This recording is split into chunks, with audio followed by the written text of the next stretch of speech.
KwabaseRoma be-11. Ngalokho ngithi uNkulunkulu usilahlile isizwe sakhe na? Khana kanye ngokuba nami ngingum'Israyeli wenzalo ka-Abrahama wesizwe sakwaBenjamini. uNkulunkulu akasilahlanga isizwe sakhe ayesazi ngaphambili. Kumbe anazi yini ukuthi umbhalo uthini ngo-Eliya ukuba umangalela u-Israyeli kuNkulunkulu ngokuthi, Nkosi, bababulele abaprofethi bakho, badilizile ama-althare akho, mina ngisele ngedwa, sebefuna ukungibulala nami na? Kepha impendulo kaNkulunkulu ithini kuyena? Ithi, ngizishiyele amadoda ayizinkulungwane eziyisikhombisa angaguqanga ngamadolo kubali.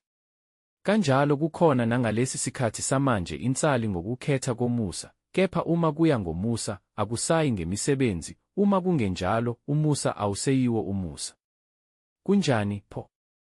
Lokho u-Israyeli akufunayo akakufumananga, kepha abakhethiweyo bakufumana, abanye benziwa baba lukhuni. 8 Njengalokho kulotshiwe ukuthi, uNkulunkulu wabanika umoya wobuthongo, amehlo okungaboni, nezindlebe zokungezwa, kuze kube lusuku lwanamuhla.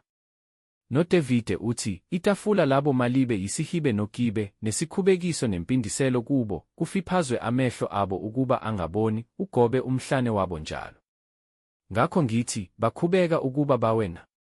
Khana kanye, kepha ngesiphambeko sabo insindiso ifikile kwabezizwe ukubavusela umhawu. Kepha uma isiphambeko sabo siyingcebo yezwe, nokuncipha kwabo kuyingcebo yabezizwe, pho, kakhulu kangakanani ukuphelela kwabo. Ngikhuluma kini nina bezizwe. Njengokuba mina ngingumpostoli wabezizwe, ngidumisa ukukhonza kwami ukuba mhlawumbe ngingabavusela umhawu abenyama yami, ngisindise abanye kubo. Ngokuba uma ukulahlwa kwabo kungukubuyiswa kwezwe, ukwamukelwa kwabo kungaba yini, uma kungesikho ukuphila kwabafileyo na? Uma ulibo lungcwele, nenhlama injalo, uma impande ingcwele, namagatsha anjalo. Kepha uma kwaphulwa amanye amagatsha, wena-ke ongumnqumo wasendle wafakelwa phakathi kwawo, wahlanganyela nawo impande yamafutha yomnqumo, ungazigabisi phezu kwamagatsha, kepha uma uzigabisa, akusuwe othwele impande, kepha yimpande ethwele wena. Uzakuthi-ke wena, amagatsha aphulwa ukuba mina ngifakelwe? Kulungile, aphulwa ngokungakholwa, wena-ke umi ngokukholwa. Ungazikhukhumezi, kepha yesaba, ngokuba uma uNkulunkulu engayekanga amagatsha emvelo, nawe angeze akuyeka. Beka-ke ububele nobukhali bukaNkulunkulu, ubukhali kulabo abawayo kepha kuwe ububele bukaNkulunkulu, uma uhlala ebubeleni, uma kungenjalo, uzakunqunywa nawe. Nalabo uma bengahlali ekungakholweni, bayakufakelwa, ngokuba uNkulunkulu unamandla okubafakela futhi. Ngokuba uma wena wanqunywa emnqumweni ongowasendle ngemvelo, wafakelwa emnqumweni omuhle ngokuphambene nemvelo, ikakhulu labo abangabemvelo bayakufakelwa emnqumweni wakubo.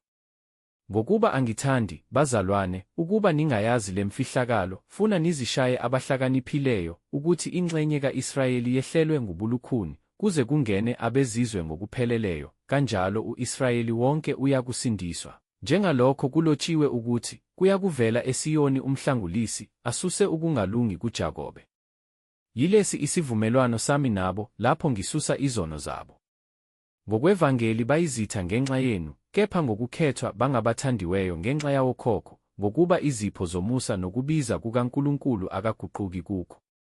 Ngokuba njengalokho nina kade ningamlaleli uNkulunkulu, kepha manje nihawukelwe ngenxa yokungalaleli kwabo, kanjalo nalaba kalokhu abalalelanga, ukuze ngomusa enenzelwe wona nabo bahawukelwe manje. Ngokuba uNkulunkulu ubavalele bonke ekungalalelini ukuze abahawukele bonke. Yeka ukujula kwengcebo, nokuhlakanipha, nokwazi kukaNkulunkulu. Yeka izahlulelo zakhe ezingaphenyekiyo, nezindlela zakhe ezingaqondakaliyo. Ngokuba, ngubani owawazi umqondo wenkosi na? Nokuba ngubani owaba ngumeluleki wayo na? Noma, ngubani owaqala ukuyipha? Ukuba kubuyiselwe kuye na? Ngokuba konke kuvela kuye, kukhona ngaye, kuya kuye, makube kuye inkazimulo kuze kube phakade. Amen.